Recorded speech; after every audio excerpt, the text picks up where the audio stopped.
বাংলাদেশের 24-এর গণ অভ্যুত্থান পরবর্তী রাষ্ট্র সংস্কারের যে জন আকাঙ্ক্ষা তৈরি হয়েছে, শাসনতান্ত্রিক ব্যবস্থার পরিবর্তনের যে রাজনৈতিক এবং জন আকাঙ্ক্ষা তৈরি হয়েছে, সেই আনুপাতিক হারে নির্বাচনের দাবিতে আজকে বোধহয় কয়েকটি দল ব্যতীত সব দলই কিন্তু এই মঞ্চে ইতিমধ্যে হাজির হয়ে এই সংখ্যানুপাতিক নির্বাচনের পক্ষে তাদের দলীয় সমর্থন ব্যক্ত করেছে। সংস্কার কমিশনকে বলতে চাই, সমাবেশ শুধু একটা দলের দেখেছেন, সবেমাত্র শুরু হয়েছে। ইসলামী আন্দোলন আজকে করেছে, 19 তারিখ জামাত করবে, তারপরে গণ অধিকার পরিষদ করবে।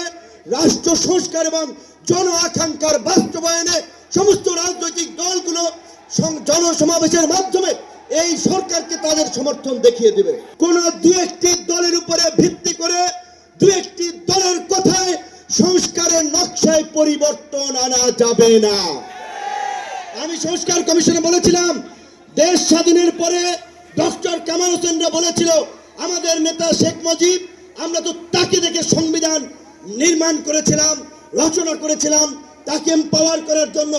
আজকে সংস্কার কমিশনকে বারবার আমরা বলতে চাই, দু একটি দলকে প্রাধান্য দিয়ে বেশিরভাগ জনগণের আকাঙ্ক্ষার বিপরীতে গিয়ে কোন সিদ্ধান্ত বাস্তবায়নের দুঃসাহস দেখাবেন না।